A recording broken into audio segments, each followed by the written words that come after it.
Hello viewers, welcome to my channel Zohra's lifestyle in Canada. আজকে আমি কানাডার মন্ট্রিয়েলের পার্ক এক্সে এসেছি।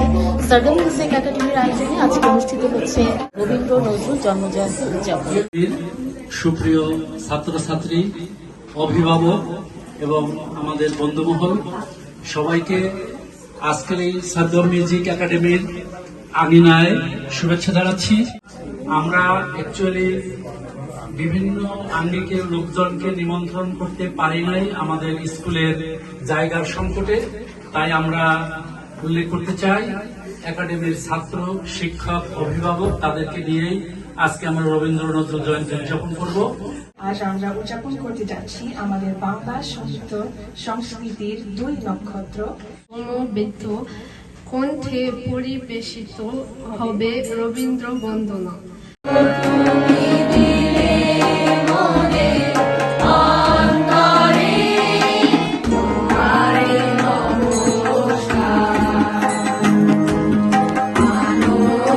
প্রতি বছর 7 মে এক ব্যতিক্রমী রবির কিরণ উদিত হয়, কারণ এই দিনই জন্ম নিয়েছিলেন বাঙালি সত্তা ও সংস্কৃতির মহানায়ক রবীন্দ্রনাথ ঠাকুর। তিনি কলকাতার জোড়াসাঁকো ঠাকুরবাড়িতে 1861 সালের 7 মে 25শে বৈশাখ 1268 বঙ্গাব্দে জন্মগ্রহণ করেন। তিনি বরাবরই ছিলেন এক স্রষ্টা, যার সৃষ্টির জাদুতে আজও মন্ত্রমুগ্ধ এই বিশ্ববাসী। গত 1.5 শতকের বেশি সময় ধরে সুখে দুঃখে উৎসবে আয়োজনে সবকিছুতেই মিশে আছেন বাঙালির প্রাণের রবি ঠাকুর।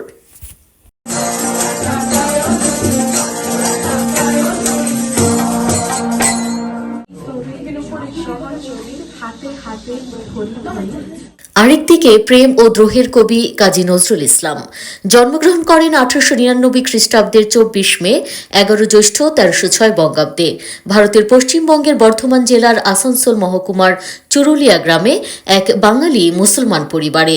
বিংশ শতাব্দীর বাঙালির মননে কাজী নজরুল ইসলামের মর্যাদা ও গুরুত্ব অপরিসীম।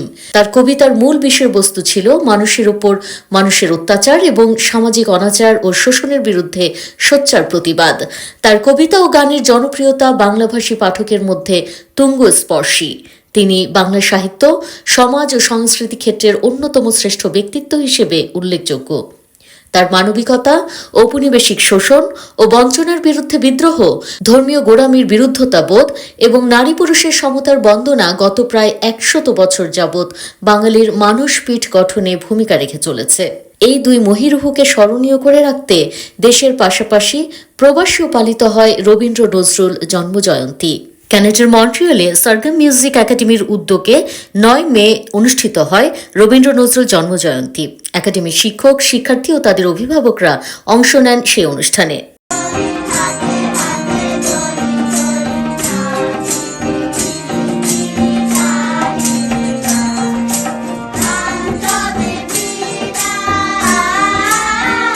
সার্গাম মিউজিক একাডেমি একটি বাংলা মূলধারার শুদ্ধ সঙ্গীত শিক্ষা প্রতিষ্ঠান।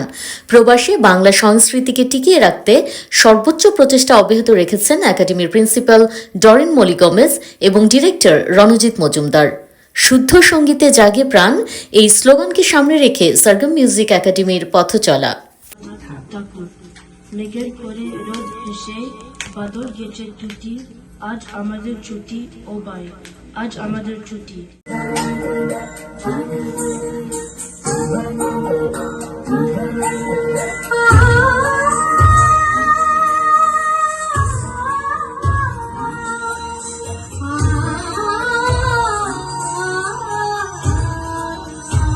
অনুষ্ঠানের শুরুতেই কবিগুরু ও বিদ্রোহী কবির প্রতি শ্রদ্ধা জানানো হয়। সার্গাম মিউজিক একাডেমির আয়োজিত অনুষ্ঠানটি 2 পর্বে ভাগ করা হয়। অনুষ্ঠানের প্রথম পর্বে ছিল রবীন্দ্র ও নজরুলকে স্মরণ, কবিগুরুর পূজা, প্রেম, প্রকৃতি, স্বদেশ, রবি বন্দনা এবং কাজী নজরুল ইসলামের কিছু গান, আবৃত্তি ও নাচ দিয়ে সাজানো হয় পর্বটি।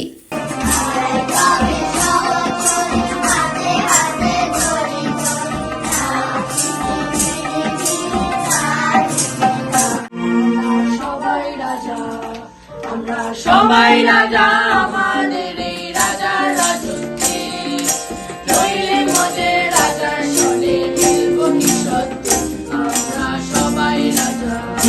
মন্ট্রিলের একমাত্র বাংলা গানের বিদ্যাপীঠ সরগম মিউজিক একাডেমি একাধারে গান, নাচ, বাদ্যযন্ত্র, আর্ট এবং বাংলা শিক্ষা দিয়ে আসছে।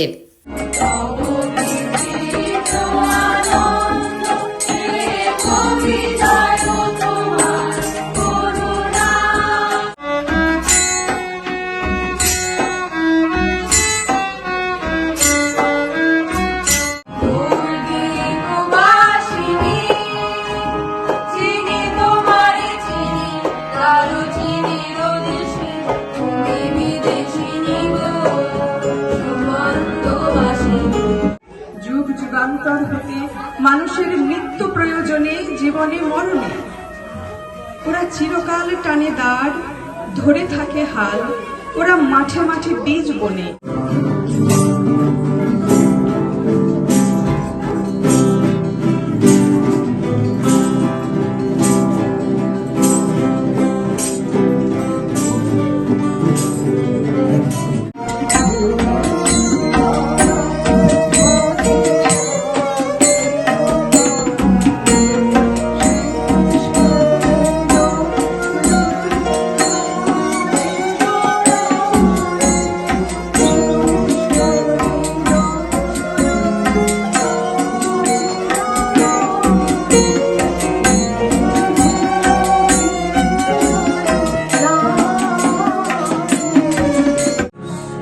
তুমি আগুনের ফুল,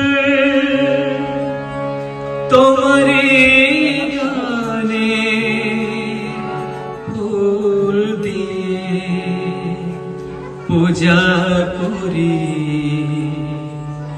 কবি নজরুল, কবি নজরুল। অনুষ্ঠানটি উপস্থাপনা করেন একাডেমির 3 শিক্ষার্থী জিনিয়াস রফিক, এমা মণ্ডল এবং ওয়াফরা। তাদেরকে কোঅর্ডিনেট করেন একই একাডেমির গানের শিক্ষিকা শর্মিষ্ঠা মণ্ডল। জলে ভরা কোটি গাগর খনিকে সেই জবা ফুলে ছুটে যাওয়ালা যে আজ মধুর বাঁশরি বাজে। প্রায় একক প্রচেষ্টায় বাংলা ভাষা ও সাহিত্যের আধুনিকতা গড়ে তুলেছিলেন রবীন্দ্রনাথ ঠাকুর। বিশ্বের সাহিত্যকে মর্যাদাপূর্ণ আসনে অধিষ্ঠিত করেন তিনি। কাজী নজরুল ইসলাম আমাদের জাতীয় কবি, বিদ্রোহী কবি, কবিগুরু হচ্ছে বিশ্বকবি।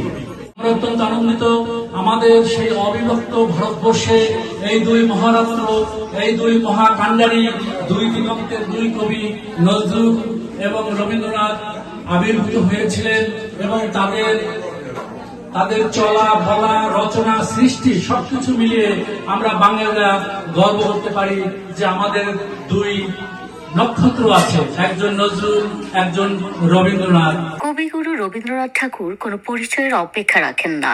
তিনি ছিলেন একাধারে কবি, ঔপন্যাসিক, সঙ্গীত স্রষ্টা, নাট্যকার, চিত্রকর, লেখক, ছোট গল্পকার, প্রাবন্ধিক, অভিনেতা, কণ্ঠশিল্পী ও দার্শনিক। গীতাঞ্জলি কাব্যগ্রন্থ রচনার জন্য তিনি 1913 সালে সুইডিশ একাডেমি কর্তৃক নোবেল পুরস্কারে সম্মানিত হন এবং তিনি এশিয়ার প্রথম ব্যক্তি যিনি নোবেল পুরস্কার পেয়েছিলেন।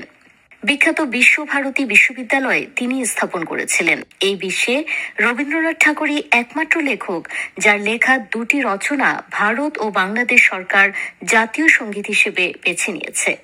প্রখ্যাত বেহালা বাদক ও সরগম মিউজিক একাডেমির প্রশিক্ষক সমীর কুমার চন্দ্রের পরিবেশনায় মন্ত্রমুগ্ধ হয়ে পড়েন উপস্থিত সবাই।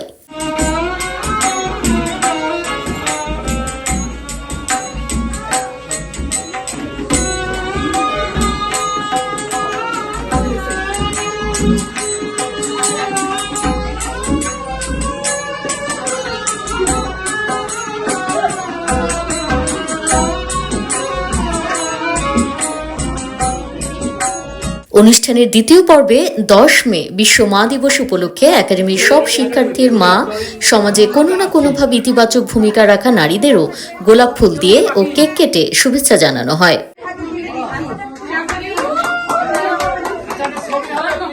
ভিডিও মা হয় না, যিনি টিচার, যিনি সবকিছু অনেক কষ্ট করে আদর দিয়ে যত্ন নিয়ে শেখায় তিনিও মার যে কোনো অংশ আমরা সারগাম মিউজিক একাডেমির প্রিন্সিপাল ডরিন মলি গোমেজের পরিচালনায় বেশ পরিপাটি ও নান্দনিক এই আয়োজন উপভোগ করেন সবাই। আর একাডেমির ডিরেক্টর রণজিৎ মজুমদারের সার্বিক সহযোগিতায় পুরো অনুষ্ঠান হয়ে ওঠে প্রাণবন্ত। এখন সব মায়েরা মিলে একটা গান করবে।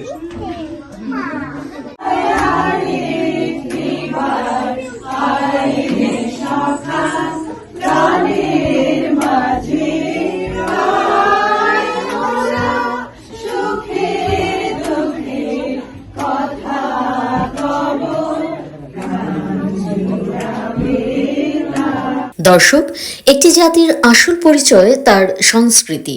একজন মানুষকে দেশের প্রতি, সমাজের প্রতি দায়বদ্ধ করে তোলে সংস্কৃতি। তাই বাংলা সংস্কৃতিকে টিকিয়ে রাখা আমাদের অস্তিত্বের জন্য প্রয়োজন।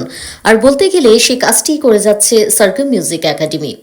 সভ্যতার হাত ধরে এগিয়ে চলা সুস্থ সংস্কৃতি চর্চা প্রজন্ম থেকে প্রজন্মে মানুষে মানুষে বন্ধনকে মজবুত করে। শিক্ষা ছাড়া সভ্যতা এক চুল অগ্রসর হতে পারে না। দর্শক, আজ আর নয়, এখানেই শেষ করছি। দেখা হবে নেক্সট কোনো ব্লগে। বাঙালি সংস্কৃতি দেশ ছাড়িয়ে প্রবাসীও বিস্তার লাভ করুক এবং তা টিকে থাকুক আজীবন। সেই সঙ্গে উত্তরোত্তর সমৃদ্ধি কামনা করছি সারগাম মিউজিক একাডেমির। সো আজ এখানেই শেষ করছি। সবাই ভালো থাকুন, সুস্থ থাকুন এবং please subscribe my channel, like, comment এবং শেয়ার করতে ভুলবেন না। দেখা হবে নেক্সট কোনো ব্লগ নিয়ে। Till then, bye by.